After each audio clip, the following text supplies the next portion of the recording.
Father, we thank you for this day and for all the many blessings you have bestowed upon us and our community.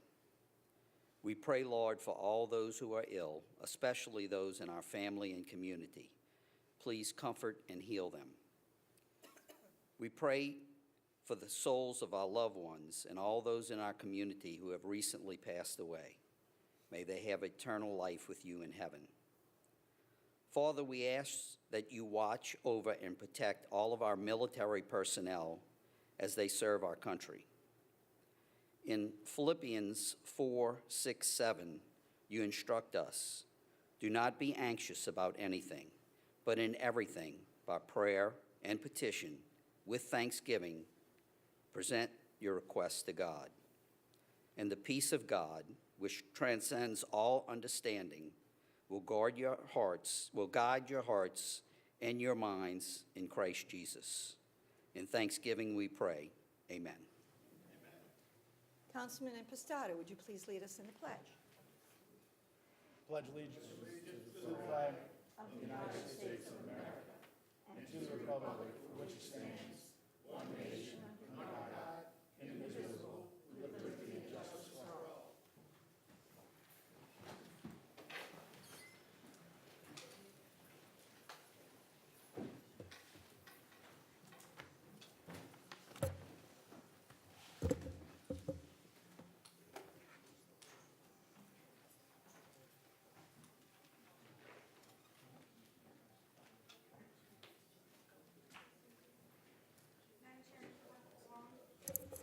Thank you. Resolution number B-14550, please be advised that all cellular telephones, pagers, beepers, and other devices of this nature must be deactivated or silenced throughout the council meeting. The consent agenda. Item 1, approval of minutes, the regular council meeting of September 18, 2014. Item 2, approval of alcohol beverage permit applications. We have none. Item 3 is approval of bingo and public gathering applications. Item 3A, a resolution approving the application of Divine Mercy Catholic Church to conduct charitable games of pull tabs and raffle on October 10th, 11th, and 12th, 2014 at 4337 Salentini Parkway, Kenner, Louisiana. Item 4 is correspondence or reports from the mayor, CAO, or department heads. We have none. Item 5 is acceptance, rejection of bids requiring an expenditure of less than $5,000. Item 5A is a resolution approving repairs to boom truck unit 2034 by Aerial Hydraulics Incorporated, an authorized dealer, in the amount of $4,270.88 for the Department of Public Works, Division of Streets and Drainage. Item 6 is change orders requiring an expenditure of less than $5,000. We have none. Item 7 is acceptance of committee findings for final passage. We have none.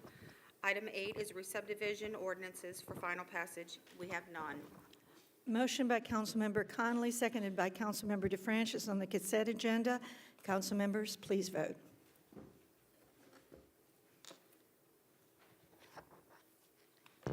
Madam Chairman, motion passes 7-0. We're now in a public hearing. Excuse me one moment.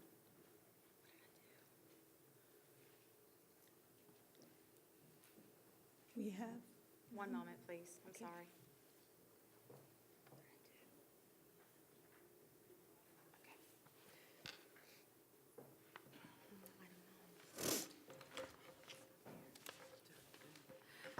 Item 9 is the public appearance agenda. Item 9 is public hearings for final passage. We have none. Item 10 is opening of bids. We have none. Item 11 is reclassification of zoning for final passage. We have none. Item 12 is other ordinances for final passage. Item 12A is summary ordinance number 11,758. An ordinance repealing and rescinding ordinance number 9325 and providing for related matters.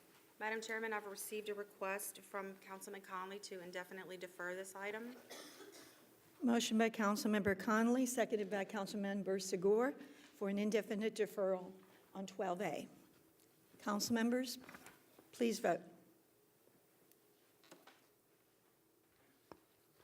Madam Chairman, motion passes 7-0. Item 12B is summary ordinance number 11,767, an ordinance designating and naming the Office of Inspection and Code Enforcement located at Building B, Suite 100, 1801 Williams Boulevard, Kenner, Louisiana, 70062, the Matthew Junior Chiro Office of Inspections and Code Enforcement. Madam Chairman, I've received a request from the administration to defer this item for one meeting. Motion by Councilman Sigur, seconded by Councilmember Carroll. Councilman Sigur, would you like to speak on this, or? All right, council members, would you please vote?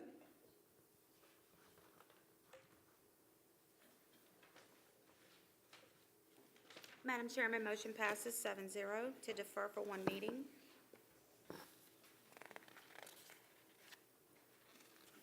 Item 13 is resolutions and motions by council member. Item 13A is a resolution temporarily suspending Council Rule Number 7 of the Rules of Organization, Business Order, and Procedure of the Council of the City of Kenner, and rescheduling the Kenner City Council meeting of January 1st, 2015 to January 8th, 2015, and rescheduling the Kenner City Council meeting of January 15th, 2015 to January 22nd, 2015. Moved by Councilman Reno, second by Councilman Carroll. Council members, please vote. Madam Chairman, motion passes 7-0. Item 13B is a resolution temporarily suspending Council Rule Number 7 of the Rules of Organization, Business Order, and Procedure of the Council of the City of Kenner and rescheduling the Kenner City Council meeting of April 2nd, 2015 to April 9th, 2015, and rescheduling the Kenner City Council meeting of April 16th, 2015 to April 23rd, 2015. Moved by Councilmember Klein, seconded by Councilmember Pistato. Council members, please vote.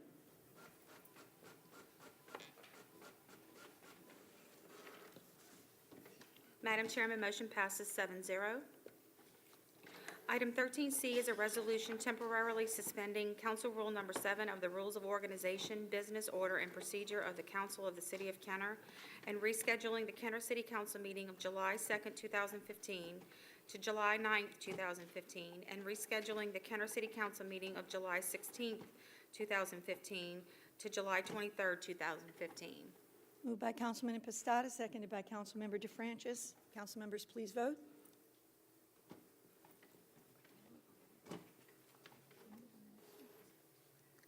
Madam Chairman, motion passes 7-0.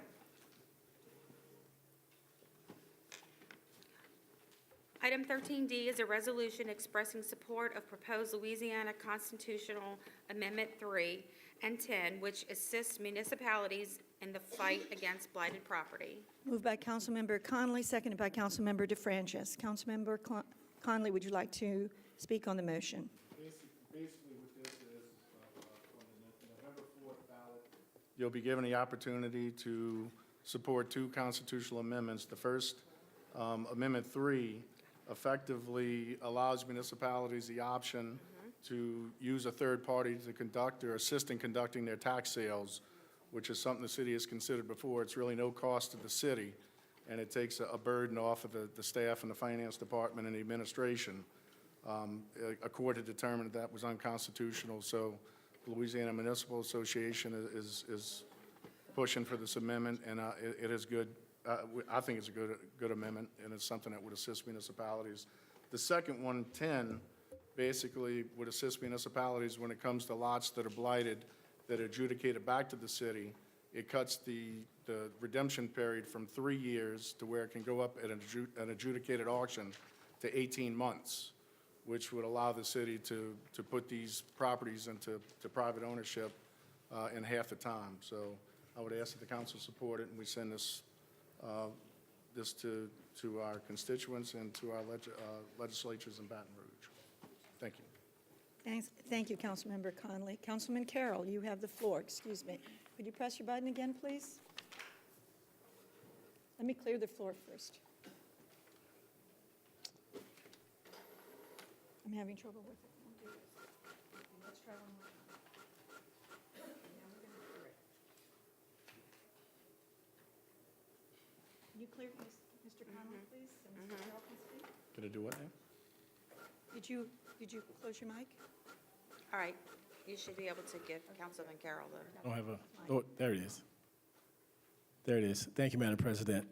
I too will be supporting this because I had an opportunity a couple of months ago to speak with former Mayor Ronnie Harris of Gretna at the LMA conference, and he addressed to me some of the same challenges that not only the city of Kenner, but a number of, he quoted like 40 different municipalities or cities, towns, that who, one, does not have the appropriate staff from their code department to facilitate this particular advantage for the city, and two, that the staff that they have, that staff should be used to facilitate the business of addressing improper things that are going on within our community that the residents expect us to do as a code department. So I believe with this, it gives us another option to be able to piggyback upon a group that will be able to support us. And we have talked about this, Mr. Rail, former code enforcement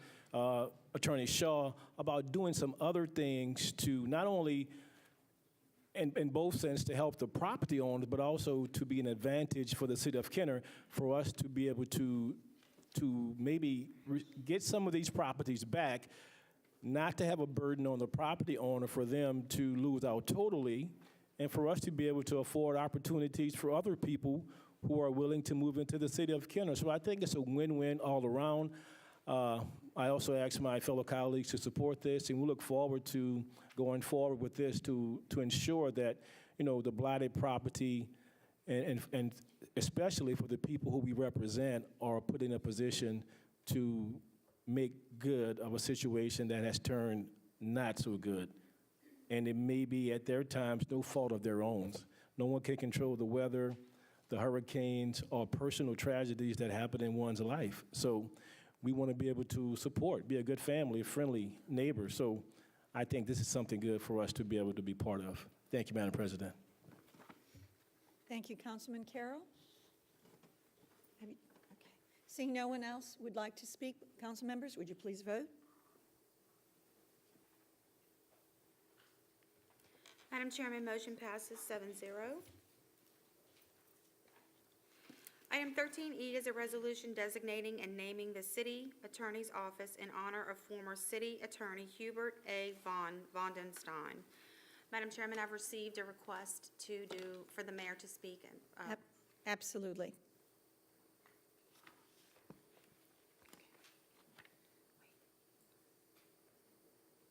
Is Mr. Quigley going to speak on his behalf?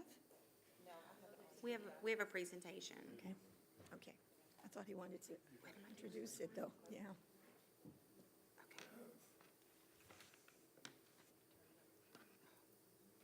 Tonight. So. It's up.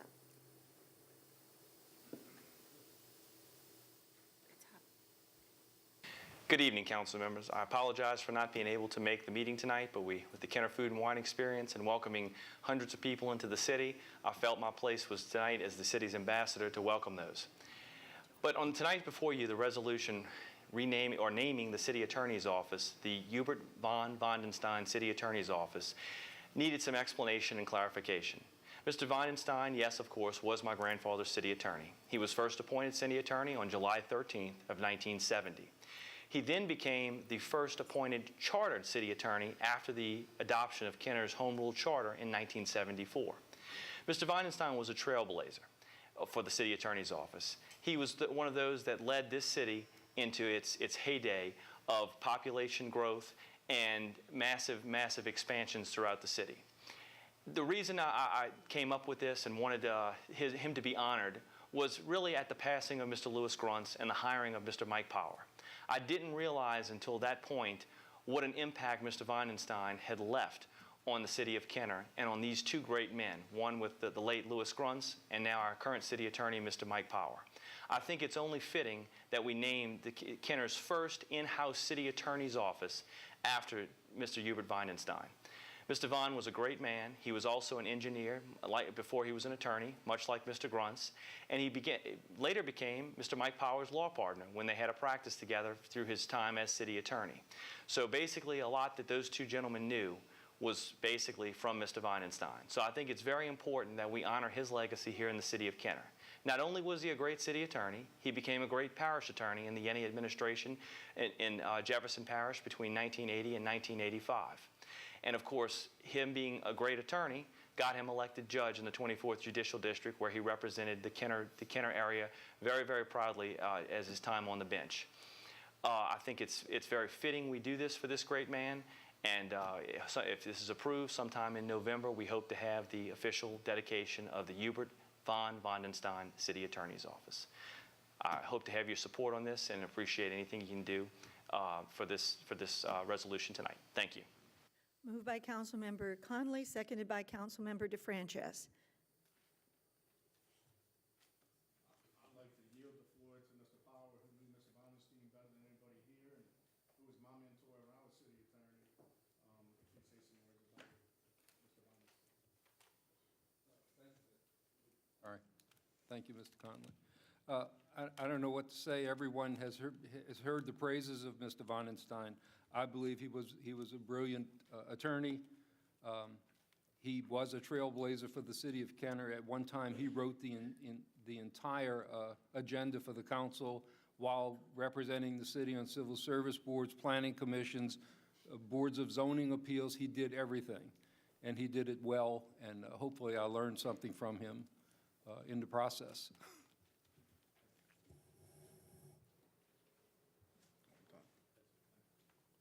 Councilman Segura, you have the floor. Thank you, Madam Chairman.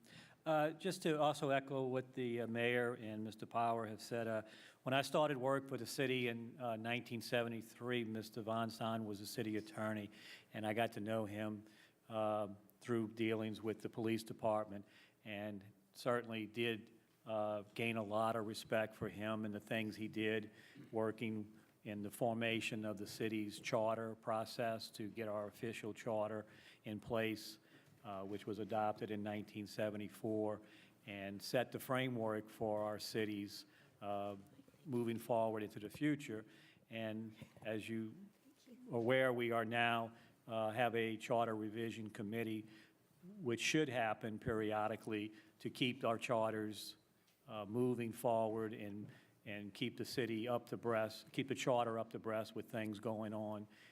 So we now have Mr. Power as the chairman of that charter revision committee. So I think it's truly in that direction that Mr. Weinstein started, and Mr. Power will keep us going. Thank you. Thank you, Councilman Segura. Seeing no one else wishing to speak, council members, please vote. Madam Chairman, motion passes 7-0. Item 14 is items removed from the consent agenda. We have none. Item 15 is acceptance of contracts and similar matters approved by the mayor. Item 15A is summary ordinance number 11,776, an ordinance accepting the responsive bid received from Gator Masonry LLC in the amount of $7,300 to furnish and install a CMU block wall for the backstop at Susan Park Playground in accordance with telephone bid number T-14-2216 for the Department of Parks and Recreation.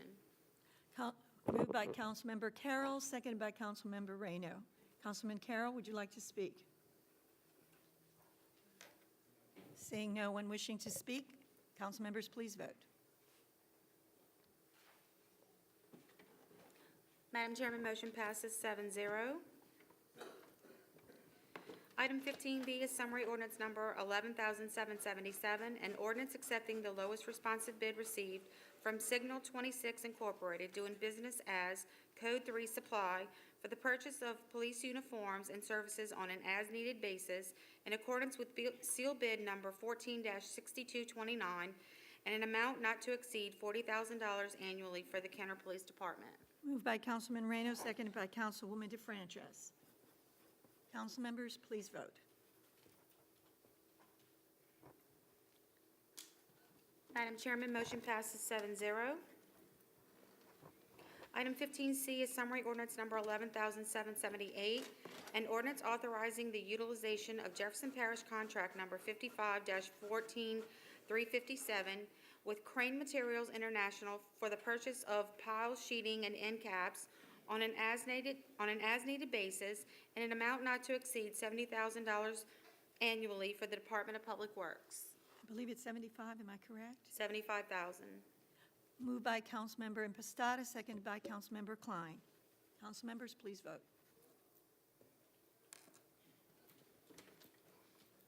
Madam Chairman, motion passes 7-0. Item 15D is summary ordinance number 11,779, an ordinance accepting the lowest responsive bid received from Rivertown Collision Center LLC for an annual contract for automotive body and damage repairs on an as-needed basis in an amount not to exceed $75,000 annually for the Department of Fleet Management. Moved by Councilmember DeFrancis, seconded by Councilmember Sigur. Council members, please vote.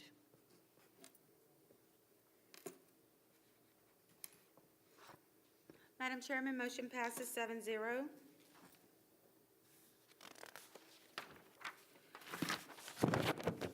Item 15E is summary ordinance number 11,780, an ordinance authorizing the purchase of one John Deere XUV 625i utility vehicle from John Deere Company in the amount of $9,408.05, utilizing state contract number, Louisiana State Contract number 409080 for the Department of Parks and Recreation. Moved by Councilmember Klein, seconded by Councilmember Reyno. Would council members please vote?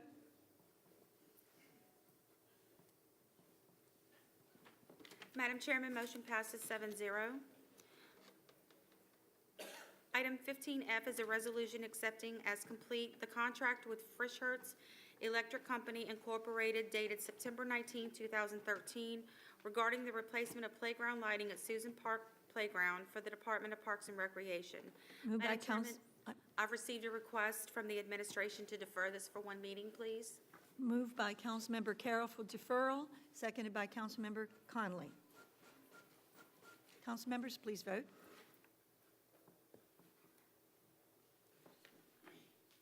Madam Chairman, motion passes 7-0 to defer for one meeting. Item 15G is a resolution approving change order number 1, final, to the contract with BLD Services LLC dated November 7, 2013, regarding the improvements to Cattle Farm Road Lift Station 4224, the Force Main to Duncan Chateau Transfer Lift Station 4200, project which reduces the contract amount by $75,319.40 and accepting the project as complete for the Department of Public Works. Moved by Councilmember Klein, seconded by Councilmember DeFrancis. Councilmember Klein, did you wish to speak on this matter? I just want to point out this is a reduction, and we're always thrilled when we can say there's a reduction and not an increase. Council members, please vote. Madam Chairman, motion passes 7-0. Item 16 is ordinances and resolutions in summary for first reading. Item 16A is an ordinance to amend Section 20.09, General Sign Regulations of the Comprehensive Zoning Ordinance to provide electronic variable message signs regulations. Item 16B is an ordinance accepting the responsive bid received from Notico Industries LLC in the amount of $5,728 to furnish 16 250-watt lights for the fuel depot in accordance with telephone bid number T-14-2219 for the Department of Public Works. Item 16C is an ordinance accepting the responsive bid received from Lafarge West Incorporated for the supply of limestone aggregate on an as-needed basis in accordance with seal bid number 14-6237 and an amount not to exceed $125,000 per year for the Department of Public Works. Item 16D is an ordinance dedicating funds received from the sale of city-owned movable and immovable property and providing for related matters. Item 17 is reports from the council and/or special committees. Item 17A, at the request of Councilmember Conley, a report given by Mr. Mike Power, Chairman of the City of Kenner Charter Advisory Committee. I know, but you're going to, and You're going to, okay. I had your first organizational meeting. If you could give a little report on that and when the meetings will be and whatever other information you can volunteer. Yes, thank you, Councilman. The first organizational meeting of the committee was held last week on September 25th, and all members who were appointed were present. It was a very productive meeting. A chairman was selected, as Councilman Segura indicated, me, and a vice chairman / parliamentarian was selected, and that's Mr. Legge, Tony Legge. We selected the second Thursday of each month at 7 p.m. for our meetings in the council chambers. However, the scheduling the very first meeting next week had to be moved because there's a Civil Service Board meeting in the chambers. So the meeting has been moved to Wednesday, October 8th at 7 p.m. in the council chambers. But thereafter, there will be on the second Thursday of each month at 7 p.m. We agreed that none of our meetings will last longer than 9:30. At our first meeting, our assignment is to discuss 4 articles from the city charter. 3 of them will be hopefully will go quickly, and that's Article 9, which are general provisions, Article 10, which are amendments to the charter, and Article 11, which is a schedule. And the schedule basically governed how the city became a home rule charter city when the charter was adopted in 1974. So we don't anticipate any changes to that. But our discussion will also include Article 2, which is the council. I would urge any interested citizen, and in particular members of the council, to contact your appointees if you have any suggestions or matters that you feel need to be addressed under the discussion of these 4 articles. We have agreed that all conversation and discussion and public addresses from the public will be limited to those topics, not randomly running all over the charter. Just Articles 2, 9, 10, and 11. And we intend to strictly limit discussion to what's on the agenda. And there will be a period in the agenda for public to address the committee. We hope to be productive, and we're anxious to get started. Right. Well, thank you. And again, I extend my thanks and gratitude for you taking on this task, as well as all the other members of the committee. And it's going to be interesting to see how it works out. And of course, I know my colleagues and I are interested to be just as involved as well. So thank you very much. Thank you. You have the floor again. Well, you have Ms. Narkin next. You have Ms. Narkin next. You have Ms. Narkin next. Yeah.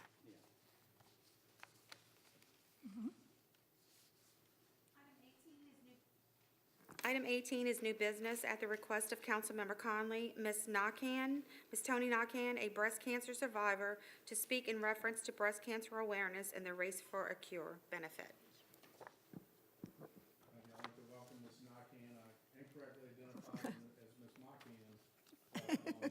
You know, since we're kicking off awareness month in the city of Canton, you can tell by all the pink up here, some of us more than others.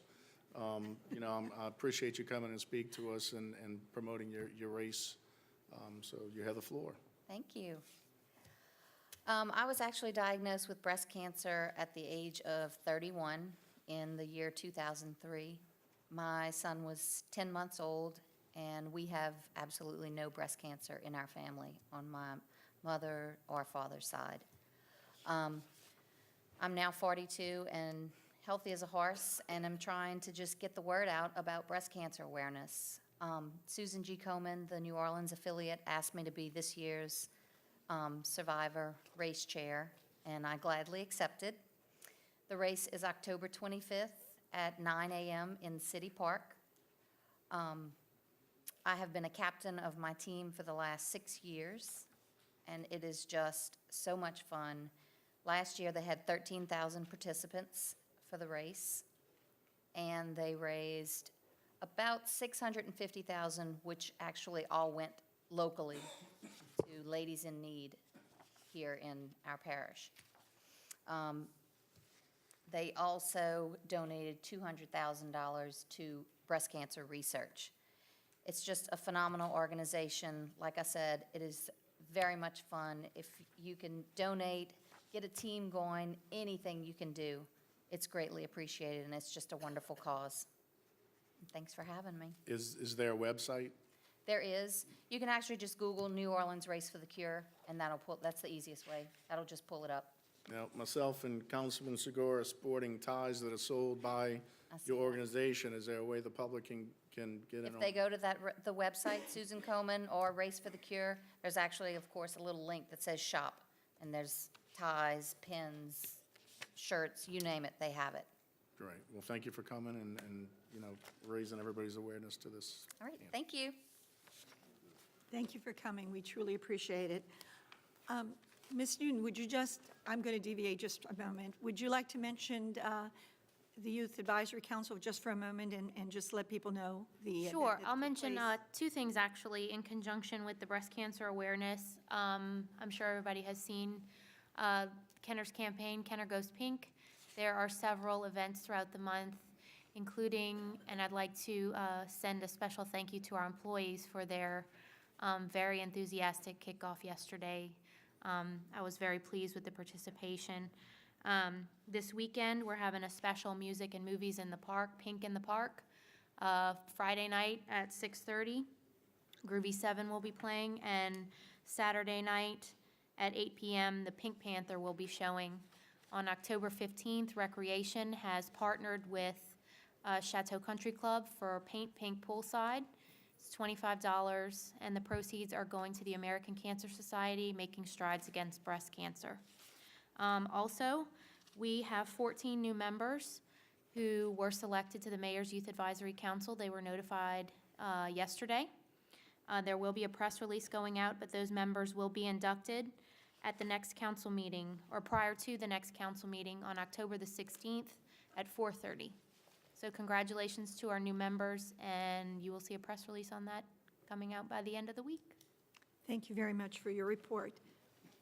Now we have persons who would like to, do we have any unfinished business, ma'am? I'm sorry, Mr. Segura, I missed you, I apologize. Mr. Conley, do you still want to speak? Your mic is still on. No? I've never had to turn it off before. You never turned it off, okay. It's off now. Sorry, Councilman Segura, I couldn't do it until that was off. Councilman Segura, you have the floor. Thank you, Madam Chair. I just wanted to briefly comment, Steve Bertoni had to leave, was that I recognize her plight recently, recently, a month ago, my sister was diagnosed with breast cancer, and she just had surgery and is recovering at home right now. And I know how dear that can be to a family member. So I encourage, as we have done yesterday with the kickoff, with the employees, barbecue and balloon flagging, and the other events coming up, that if everybody would please give and be generous in your giving, because it does help out. So we need to ensure that these problems, I'm sorry, there's Tony, that this is money properly raised to help address this problem. Thank you. Thank you, Councilman Segura, and I can honestly say that our employees have been phenomenal. I have to echo what Ms. Newton mentioned, and again, we appreciate their support. It means a lot. And I have to deviate one more moment. I did not get to mention at a previous meeting my representative to the Charter Review Committee, and that is Mr. Frank Campagno, and I want to thank him for serving as well. We have a great committee, and Mr. Powers is leading that committee. I want to thank you for taking on that chore as well. Now, we're going to move on. Item 19 is unfinished business under our motions to reconsider or remove from a tabled position. We have none. Item 20 is persons wishing to address the council on special subject matters. And we have a few. Ms. Marie Klesse and Ms. Christy McKinney would like to, I believe, come up together to the mic. If you could give your name and address, please. Madam Chairman, council members, my name is Marie Klesse. I live at 1100 Vintage Drive, 70065. I'm here as the president of a newly formed organization called the Civic League of Kenner. Christy McKinney is the president-elect, so she'll be taking office in January. I wanted to share a little bit about how we came about and what our structure how our structure was formed. We realized after Katrina in 2005, every community in Kenner was affected. In the north, with mostly the water, every community had wind, and quite a few of us had roommates, family roommates, friends that moved in with us. So I don't think there's a person in Kenner that was not affected. But what was affected is as these communities were trying to come back together, the community organizations, the civic organizations, the homeowner organizations were scattered all over, the previous members. So it was an effort just to try, and over the years, trying to get these organizations back together to discuss those things that were going on in the community and communicate that back to city government. So a group of us got together in summer of 2013, started meeting at my dining room table and moved on to a little bit larger quarters. We decided to form the Civic League, patterned it very much after the one that's in Jefferson Parish. Now, we do have a membership in that one, but we have issues that the unincorporated areas do not have. Our mission, our goal was to speak as one voice for the citizens of Kenner. And we realized those areas where the organizations came back and they were large, we have a large voice, but there are communities that have issues that affect their quality of life that don't have a large voice, feel that they're not heard anyway. So that's what this group does, is come together, listen to those issues, and if we feel it's something that we can take on, then we will go ahead and do that. I'm going to let Christy tell us a little more about the structure and the organizations that belong. Yes, thank you. I'm Christy McKinney, and I live at 4301 Arizona Avenue in Kenner.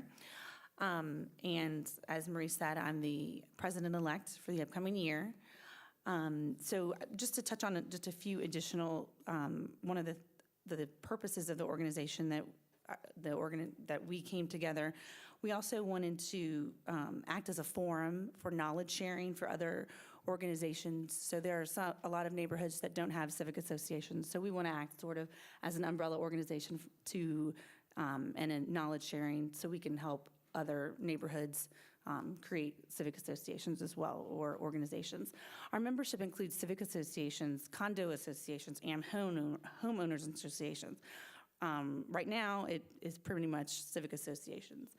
And we currently have member delegates from Chateau Estates, B2 Heights, Driftwood Park, Highway Park North, Old Kenner, Seton Park, Woodlake Estates, University City, South Lake Villages, and Riverview. So and Place Pontchartrain. So we have a lot of different organizations from all throughout Kenner. So we feel like we're well represented. We're not just focusing on North Kenner or Central Kenner, different areas. Some of the issues, or some of the main issues that we've discussed this year at our meetings, and some of the council members have actually attended, was code enforcement. We actually got the new code enforcement director to come to our meeting and meet our members, and then also the planning director. So we were very appreciative of both of them attending the meeting. We also are glad to see that the discussion on electronic and message signs was on the agenda, because that was one of the issues of our civic associations. And then in our last meeting, we actually focused on District 1 issues, and our plan is to actually focus on different districts within the city of Kenner. So we're going to be inviting all of you to attend and really get to know, because our main goal is to have relationships with you and work with you to improve the quality of life. Some of our main issues that we've also spoke about in the past, or our members expressed issues on, are recreation, Kenner Parks and Recreation, and then the Kenner City Park improvements. So we look forward to working with you on those issues and making improvements. Thank you very much. We have a few council members who would like to make comments now that you've done your presentation. If you don't mind, Councilman Carroll, you have the floor first. Thank you, Madam President. And ladies, I would like again to thank you for inviting me to the last meeting that I attended. It was, I enjoyed coming. It is good that the organization is a cross-section of different groups throughout the whole city. I know we have a number of civic organizations in the District 1 area, because we are gerrymandered from the Susan Park, Lincoln Manor, Old Kenner. And Old Kenner right now is the only organization represented, but there is conversation with the Old Kenner organization, with the Lincoln Manor Civic Association, with the other two. So I can foresee in the future that they will become part of the organization. because it is needed, because the civic organization becomes a voice for the people who are sometimes a little afraid to come out and talk in public, but they will come to the civic organization to express their concerns. And I think what this group does overall is it's an opportunity for everyone to listen to what is going on specifically in their area, because District 1, District 2 through 5, there are specific things that go on that without hearing from other people, you would never know, or when you hear about it the first time, as opposed to be, you know, like you don't know what's going on, this group will be able to facilitate the information. So when you hear it, you have a better understanding why someone feel, or why a group of people feel the way they do. There are a number of topics going on throughout District 1 that civic organizations are involved in now, with myself and a number of the constituents, that this organization will be able to be, in some sense, a conduit to spread how we feel about certain things to the masses. So we look forward to going forward as part of this organization and to use all of the resources that, you know, one head is better than two. Well, 5 or 6 civic organization is better than just one organization. So again, thank you. Please, in the future, keep me involved with your future meetings. I look forward to participating, and I look forward to other organizations within District 1 to participate.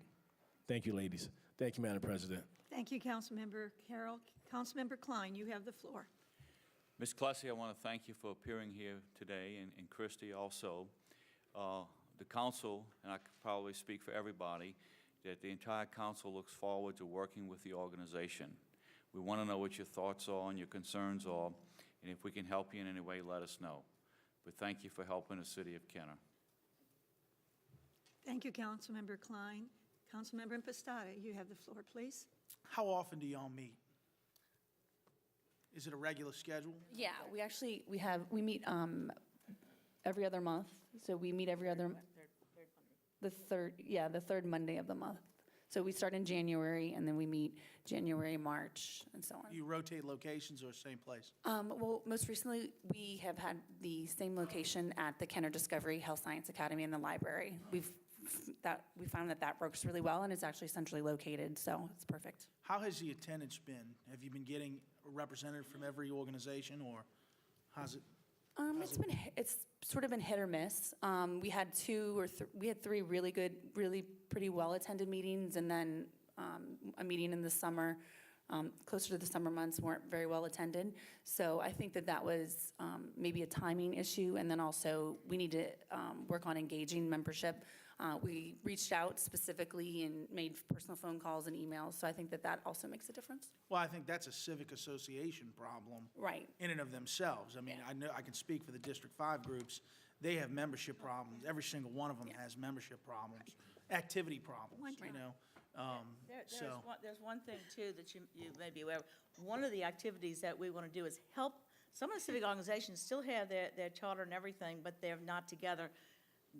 They've not come back together, and we want to be a resource for them. So if you know of anyone in your community, if you're a civic organization, especially in Central Kenner, if they've not reformed, please, we'll work with you.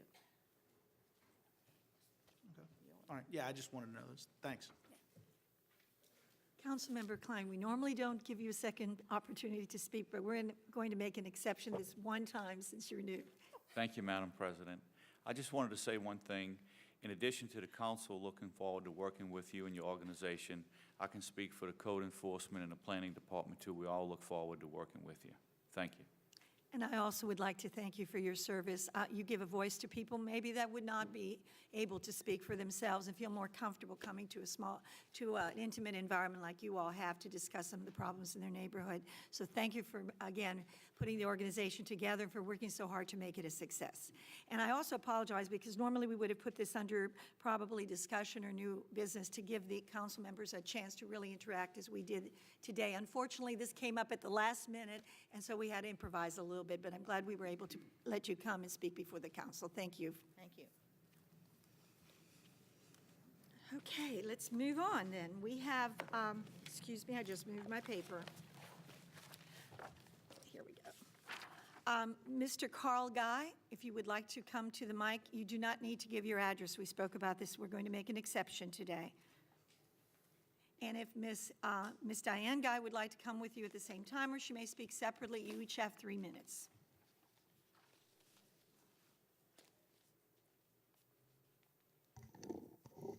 First, excuse me. First, I'd like to thank everyone for giving us your attention on the matters in which we wish to speak. In our neighborhood, which is also represented by a few of the neighbors that's on that end, that's sitting back there, my wife and I have been conversing through email with a couple of the departments, particularly code enforcement, because we feel the biggest issue that we have here is a code issue. And we just not understanding the answers that we're getting back. And would like to have that explained. I'm going to make a simple illustration of something, not being disrespectful to anyone. But if I was to go on the side of this building and relieve myself either way, the possibility of me being arrested is very imminent, wouldn't it be? Well, we can't understand why this type of situation is not being addressed in our neighborhood, because this is what we're seeing. My wife and I sitting on the porch, this lady's son comes out the house from sleeping the night or whatever, goes out to the side of the building, doesn't even go all the way to the back, and stand there and relieves himself. My wife's looking at this. She does it underneath the tree in the front yard. I'm tired of looking at her butt. As simple as that. She raised her dress up, patted at people passing by, and so forth. Harassed children as they get off the bus going home. Why is all of this taking place? There's no lights, no waters, no gas, no working facilities in this house. So these people are kind of forced to do this. She's now, as of almost 2 weeks ago, in a facility which she's been a few times. And because of our state situation now, she can only be kept 15 days. And so then she comes out, start the process all over again. We recognize she has a chemical imbalance, but it's the code issue. This year we had an infestation of flies because of the defecating in the alley in the back of the house. We had more flies around our house. We couldn't even sit on the front porch comfortably. This is the type of situation that we're faced with. Her son is still there. He's never left. She's gone, but he's still there. So we still have to face this. And if you look at him, you wouldn't necessarily want to say, ooh, he's related to me or what? That's the type of situation we have. We feel it's a safety issue as well, not just for her sleeping with the door open and so forth, somebody coming in and maybe harming her, but because of the defecating and all of this and that's going on around that property, it's a safety issue to us as well in the neighborhood as far as diseases are concerned. I mentioned harassment. That's basically, I think I pretty much made my point. Ms. Guy, would you like to speak? I just wanted to say, while I understand that this is a mental health issue, okay, I get that, because I've been living in the neighborhood for quite some time, so I'm aware of that. But my concern, again, is back to the code enforcement issue. The house has no working facilities, okay? Therefore, the children are afraid to go around up and down the neighborhood. They're being harassed. So while I understand that my heart goes out for her issues and for her safety and her concern, my question to the council or to the code enforcement department is, what about the rest of the neighborhood? Why are we having to be subjected to this? Our children are afraid to go outside because of this, and then we have to constantly watch this property constantly go down on a day-by-day basis. So someone needs to tell me, is it not against the law to live in a house that doesn't have working facilities? As my husband pointed out, there's no water, there's no electricity, there's no gas.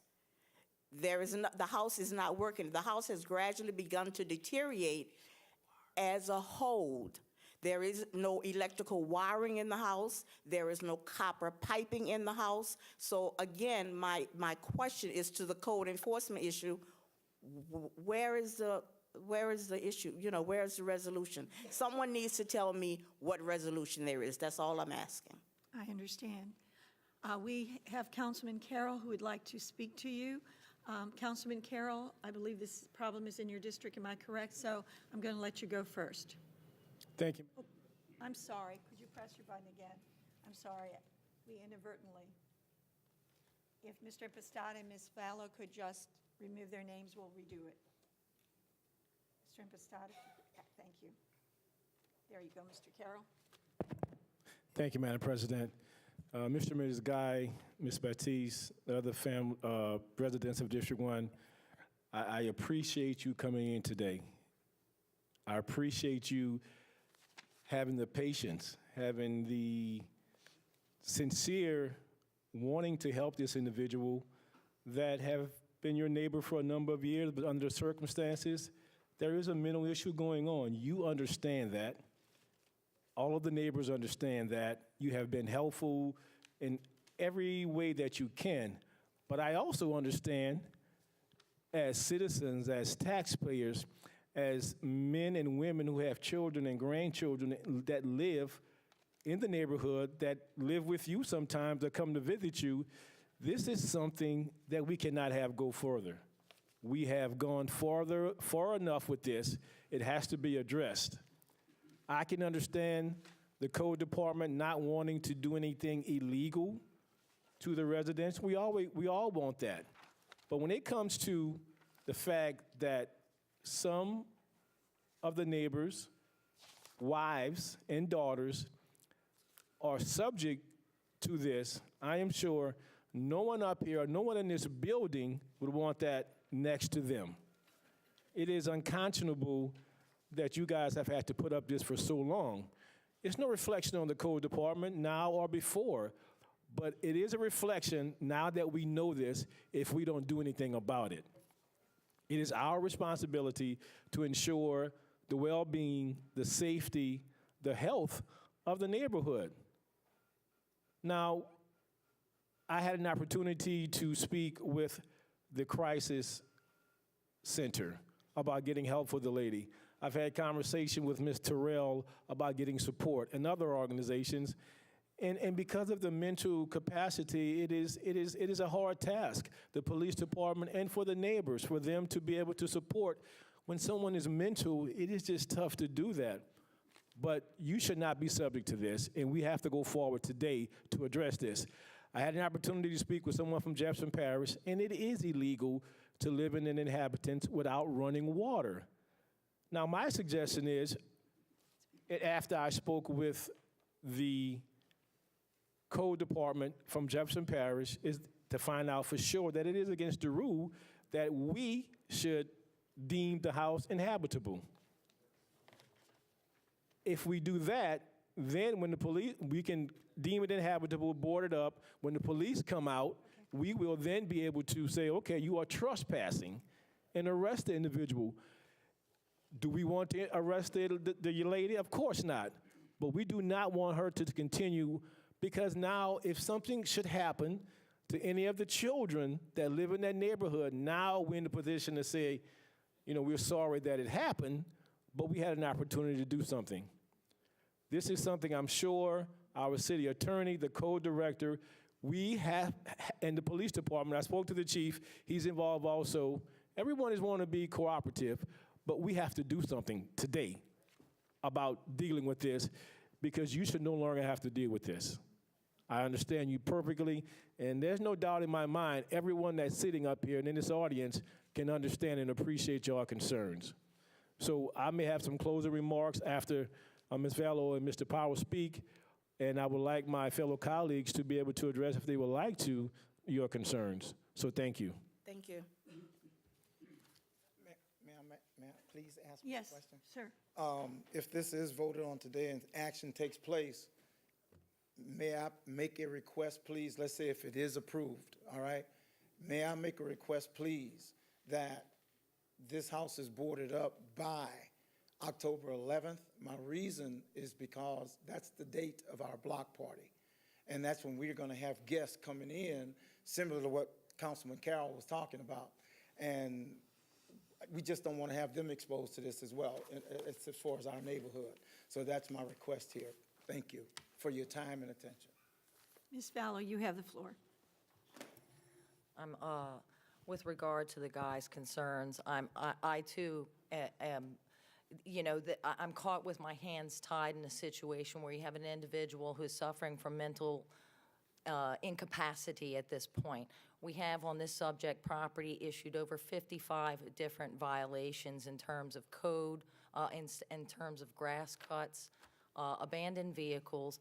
I've had my officer out there. Right now, it's not in any condition that would merit a demolition. I've also contacted the Department of Social Services. I've been in contact with Ms. Arlita Terrell. I've also been in contact, my assistant director has actually contacted this individual's 2 daughters that live in Metairie.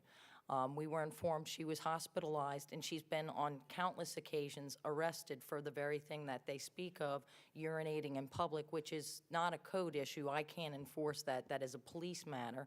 However, she has been several times been committed by the coroner for mental incapacity.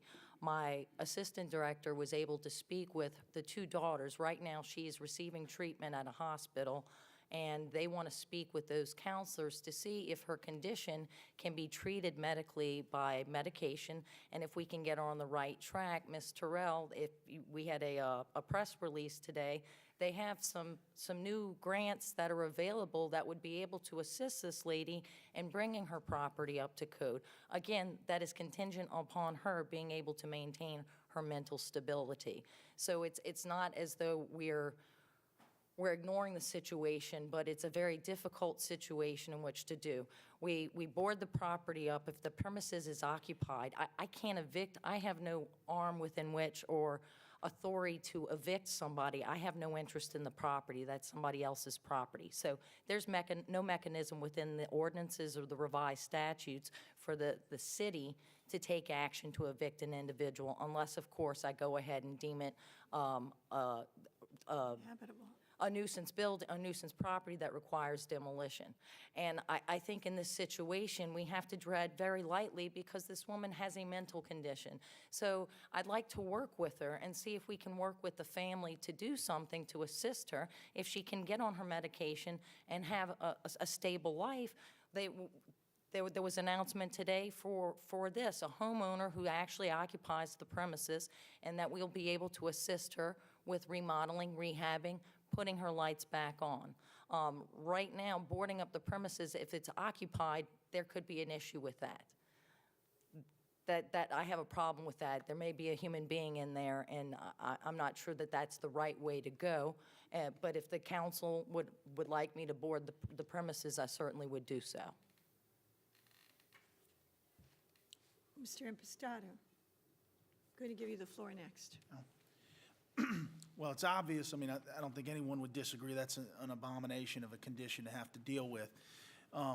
Although it appears to me, and Ms. Vallow, I think you sort of said it, there is a solution that's in place. It's not I don't think it's something that requires council action because the action's already been taken. There's laws that make it illegal for this person to do what they're doing.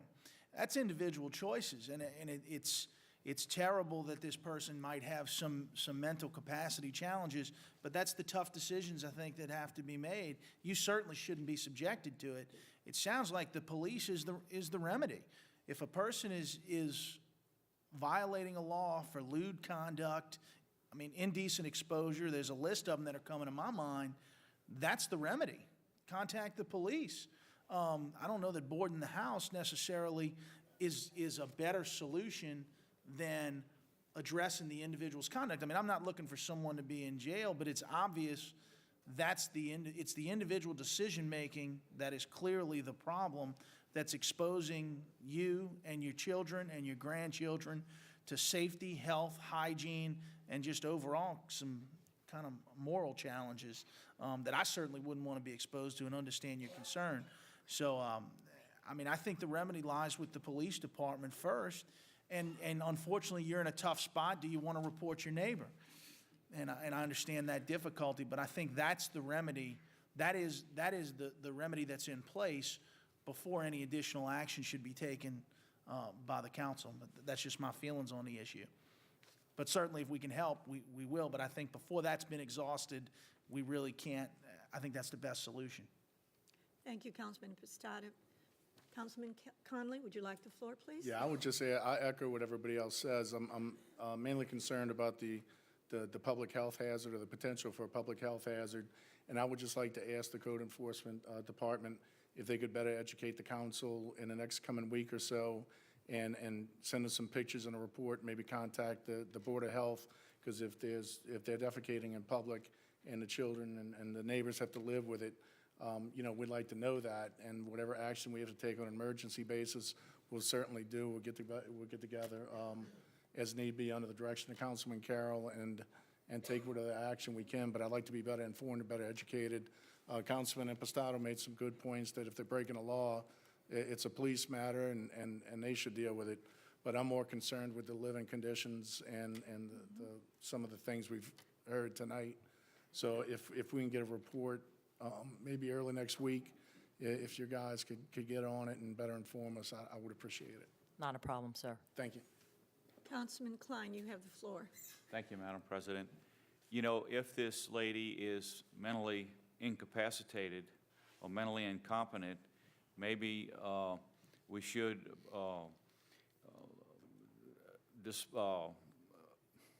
maybe we should seek what avenues would be available for her treatment. Maybe she needs to be in a treatment facility as opposed to out in the public. And I don't know if the things she's doing is only because she has no electricity and no water, or if she would do these things even though she may have running water or electricity. Apparently, you know, she has the incapacity to abide by the law. If she's been cited a number of times, many times, then I would agree with Councilman Carroll that something needs to be done immediately. And I think what we need to do is try to see if there's some facility when she gets out of the hospital that could perhaps evaluate her and her son to get them out of the neighborhood. It's probably the best solution. Councilman Klein? Finished. Thank you. Thank you. Mr. Michael Power, you have the floor. Thank you.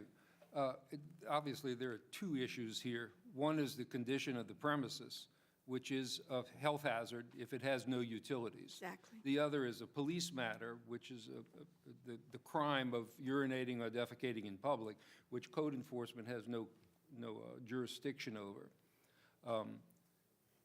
Code enforcement can have the house boarded, but that code enforcement cannot post a guard on it 24/7 to make sure someone doesn't get into the house. The solutions, unfortunately, are not simple. Boarding the house, I don't necessarily believe is the solution. It may be an interim solution. But for the gentleman's benefit, I don't know that there's any action that this council can take to, so to speak, order code enforcement to enforce the law. They are enforcing the law. The mental health issue is beyond the auspices of code enforcement. I think Ms. Vallow has probably done a good job trying to reach out and find people to help the lady. And it's not just the lady. Apparently, it's her son who's violating the law, or the other person who's living there. I'll be happy to work with code enforcement to get the house boarded up, with the understanding that the problem may resurface 24 hours later. The problem lies with the family. Absolutely. Thank you, Mr. Power. Mr. Sigur, Councilman Sigur. Did you change your mind, or? Okay, push it again, and I'll give you the, okay, ready? Thank you. Just quickly, Councilman Carroll, you had mentioned you spoke with Jefferson Parish Code, and they said there's some violations, or they can, how did that, if you could. You can't, yes, you may, but I'm going to have to have the mic given to you by our council clerk tonight. Thank you. Yes, what I said was I spoke to the Jefferson Parish Code Department, and his response to me was, it is illegal to live in a house without utilities. That's where we're at tonight. Now, we don't have time to wait for another report. If it's illegal, we, being code, could deem the house uninhabitable. If that is the case, when that happens, like Councilman Impastato said, if anyone goes in, they are breaking the law. The house is boarded up. If they go in, the police show up, they should be taken to jail. That is the fix. This isn't anything, rocket scientists. Deem the house uninhabitable, board it up, and particularly the son, who have all his facilities That was my mentally. question. If he's in there, arrest him, bring him to jail, and then if we have to keep doing this, then we should keep doing this. But we don't have time for this family, for this neighborhood to wait until we come back with a report to do it. The attorney is correct. And Councilman Ipostata, he's breaking the law, board the house. If he shows up again, arrest him. That's pretty much what he said. If you could turn your mic off, Councilman Carroll, Councilman Okay. Segura will have the floor. Thank you. And that was my question to Mike and Ms. Vallow. Obviously, the same things apply here in Kenner, that if there's no utilities at the house, then we have that authority and right to go board it up, and subsequently, if it's uninhabitable, I believe I understand, then nobody can reside in it until it's brought up to standards. Correct. So then they would be trespassing if they're on it? Who's the complainant? I don't know that trespassing is the crime. Okay, well, that's what I was trying to get to. What happens when, as we've said, I think Amy said, if you board it and then a family member or whoever is residing there goes back into the house? What options are there then if they're not trespassing, it's still their property, the house is boarded up, but how do we then resolve if they go back in? That's an issue, I'm sorry, should I? Okay, that was my question, to say, if we took those steps, what happens if the problem continues? We do want to solve it, but we've got to have an answer to what's going to happen after we do something. Thank you, Councilman Segura. I have a quick question. I want to verify something that was said, if you all don't mind. Ms. Vallow, the son, I'm not sure how old he is. He's an adult? I was just informed about the son less than about a week ago. I know that she also has two daughters who live in Metairie that we've been in contact with through my assistant director. But what I heard was the son lives with her, and I know they've been shaking their heads in the back. Yes, he does, and he's an adult. So my question is, do we know that he has no he's not mentally incapacitated in any way? Is that also correct? I'm unsure as to his condition. I'm unsure as to the inside. I've not, if the guys have been into the property, I don't know the condition of the house because from the exterior. You don't know whether that truly is what we've most described likely, here? and I think the city attorney would have to confirm this. Most likely, I would have to get a search warrant in order to go into the property to determine whether or not there were anything else. But for the fact that we do have utilities shut off, and I passed by the property several times during the week. And you verified that, correct? Yes, I have verified that. And Mr. Guy's been shaking his head in the back that, yes, the young man is an adult and that he is mentally capable. Yes, sir, you may answer that question since that's directed to you, sir. I'm going to add something to that. Is he mentally incapacitated? Is he an adult? Yes, he's in his, I would guess he's about my youngest daughter's, in his mid-30s. Okay. Mid to late 30s, I'd put him, okay? He is an adult. He does not have a mental issue. He's the one that took the copper wiring out of the house. And we sat there and watched him do it and take it out and sell it. We watched him cut the faucet off that's outside, the copper faucet outside, cut that off, took that and sold it. He's had drug problems for a while. The police is out there constantly for a number of different things, sometimes him, sometimes her, but they're always there. Last week was the other time a lady came because she threatened her son as he was coming home from school. She does it every day to these kids. And the lady came back to talk to her about it, and I'm sitting there watching her toot her behind up to the woman and stood up and did sexual gyrations to the lady. The lady got upset, said she was bringing her husband and the police back, and she did. And that's when they took her off this time. Each time they take her off, she comes back and start doing the same thing all over again. The problem is we don't have mental facilities, long-term mental That's facilities. right. And we really do need them, and unfortunately, that is a major problem. Now, we have also talked to her talking family. about. I'm sorry, I apologize what I No, just did. I understand. We have It's very also talked with her family.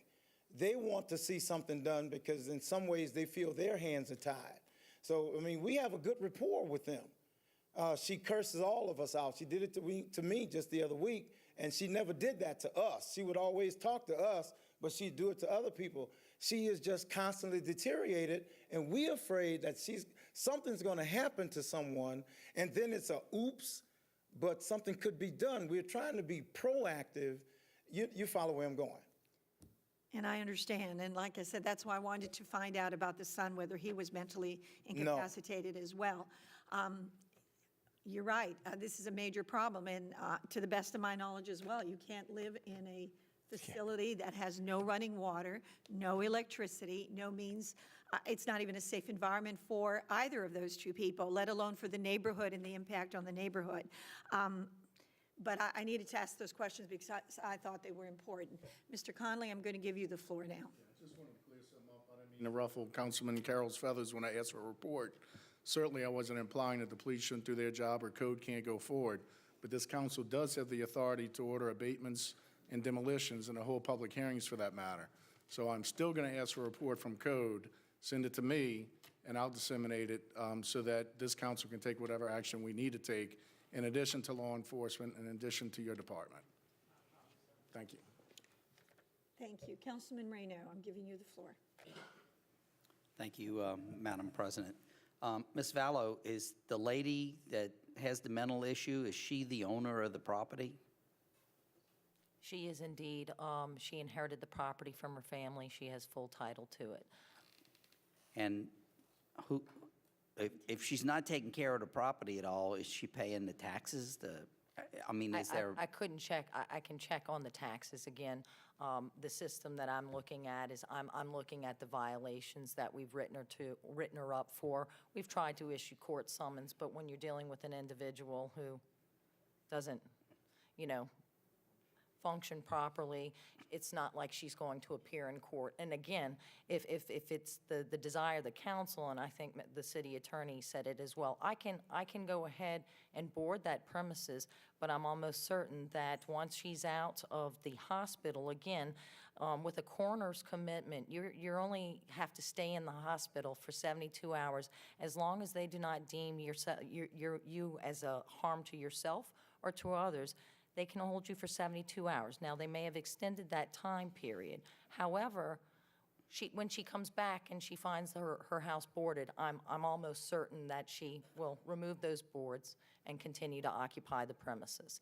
So we need to think outside of the box in terms of how can we help this woman get the assistance that she needs so that, I can't cure her mental illness, but if we can work within the confines of what we can do in code enforcement, I'm certainly for that. Again, I've made countless efforts to speak with social services, to speak with her family members. She has, we've reached out to Ms. Terrell. I believe Ms. Terrell's office has tried to offer her assistance, to which she has refused.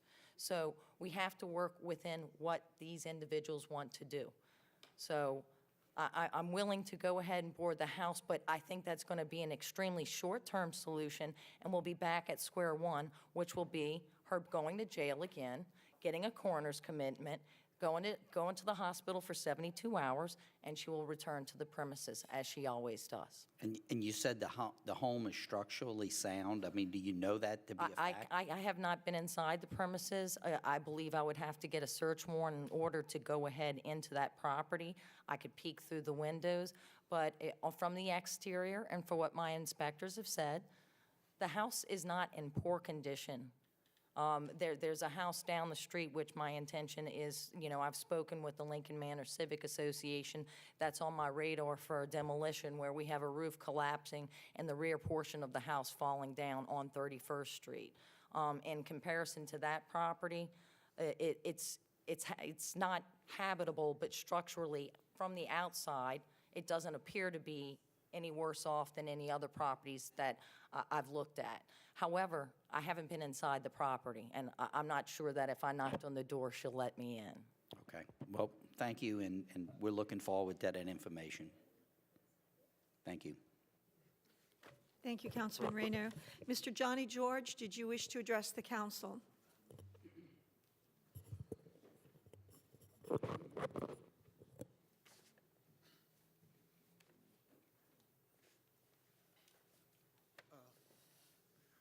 My name is Johnny George, and I've only stayed in Kenner for a short time. But I found out that Kenner is a clean city. And this is not just a neighborhood issue, because when something is not right in the city of Kenner, the city should take care of it. Okay, but what I was concerned about has already been answered. They do have laws that can close this house off, because the house is not livable. Can you live in a house like that in a city and be lawful? If it's unlawful and you got the law to take care of it, please take care of it, because it's not just a neighborhood problem. It's the whole city's problem. And I thank you. Thank you, Mr. George. I have two quick announcements before we adjourn. The Susan Komen. I'm sorry. I wanted to, Okay, Councilman Carroll. Put your light on, please. I got it. Thank you, Madam President. And first, I would like to let Councilman Connolly know that I did not take offense by him requesting the report. I think we should get that. I was only merely stating that we should do something tonight, and when we receive the report, then we can take it further like we all agree. So, I apologize if I did that, but I didn't mean not to. I just wanted to make sure that we understand, Ms. Vallow, that the law is being broken, and that I'm asking you to deem this property uninhabitable and board the property up. And that's the law, as Councilman Attorney Impastato indicated. That is the law, and that's what we as a city have to do. We will deal with, once it becomes a court order and someone continues to break in this, we will deal with that then. But for the neighborhood, for the residents, we need to assure that tomorrow we will deem this house uninhabitable and board the home up. And can I get your support on that? I'll board it tomorrow. Thank you, ma'am. Thank you, Madam President. You're welcome. Before I let Mr. Morello speak, I would just like to mention that this is not a typical, discussion item that would go at the end of the meeting when we allow people to speak. This was a very complex issue, and for that reason, we had to make allowances and change our format. This is not typical. This is not what we would normally do. But we thought it was so important, that the issue was so important that we had to deviate from our normal procedures to allow you all to speak and to get the council input as well as the input from Mr. Powers and Ms. Vallow. Mr. Morello, you know already what to do, your name, address, and 3 minutes are yours, sir. Al Morello, 4260 East Loyola Drive, 5th District, 42 years. I got some comments and I got some questions. I'm going to start with the comments first.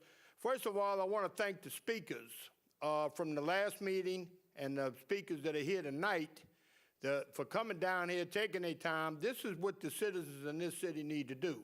They need to take the time, if they can find the time, and come down here, ask the questions to this council, talk about the issues that are facing their neighborhoods in the city of Kenner. And I appreciate when the citizens do this. More citizens need to do this more often, okay?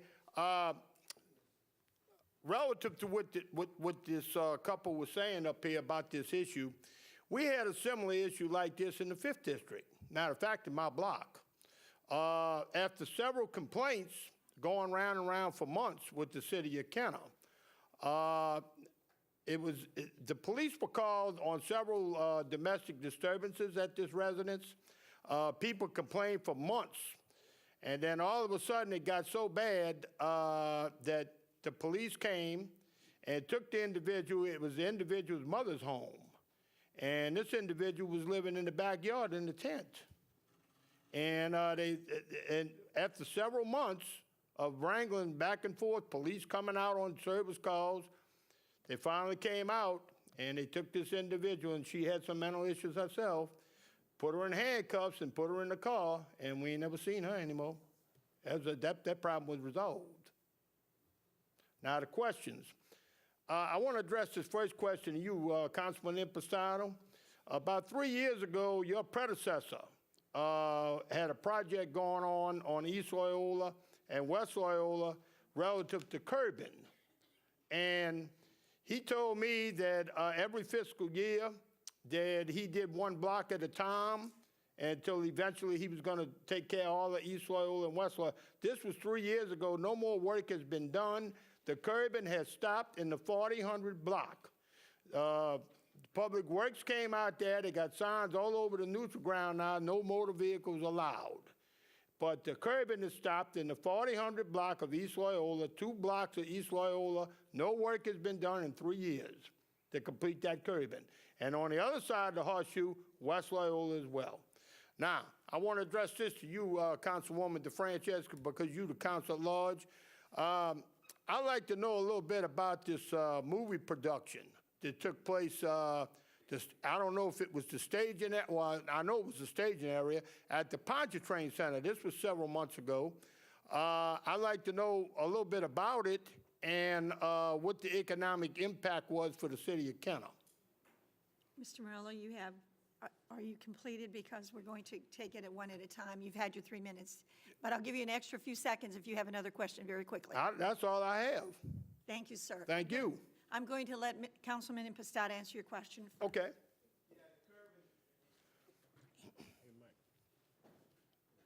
Maria? I'm sorry. Oh, I'm sorry. I didn't see you push your light. I thought that.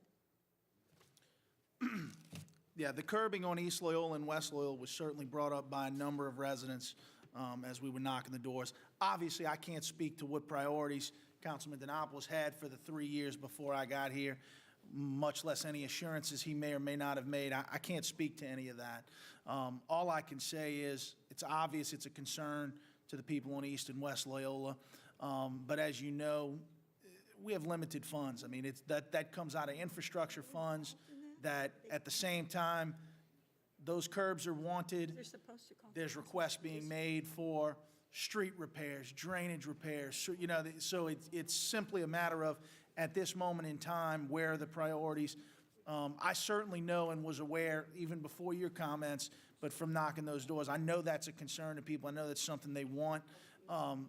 If we're able to secure the funding, you know, I certainly think it would be worthwhile. But, Mr. Morell, as you know, you have to prioritize. You know, we have to take the money that we have and spend it where the greatest need is at that given moment.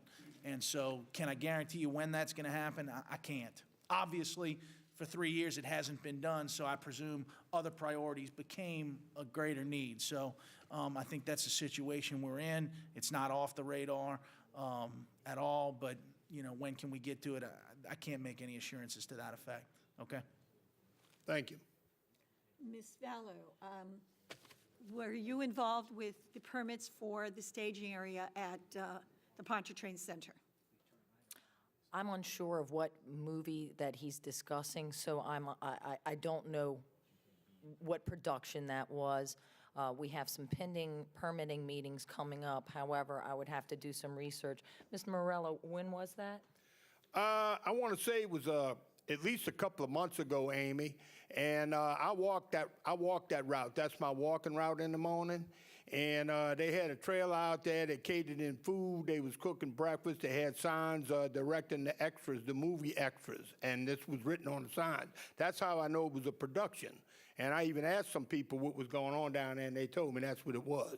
So I want to say about maybe 2 months ago, 3 months ago. I believe they were filming a movie over at Chateau Estates, so that may have been an incidental staging area where they do food craft services and things of that nature. And I can't remember the name of the movie. It was for 3 days. But it was... It was actually for 3 days. If this is the one you're talking about, Mr. Morello? I think so, yeah. It was a major movie. They were not shooting here. Most of the movie was actually done in Texas, I believe. Oh, that's it. But it was a while back. And what happened was that they needed a mansion, you know, a southern mansion, one that looked like a southern mansion, and the facade of the country club exactly matched what they were looking for.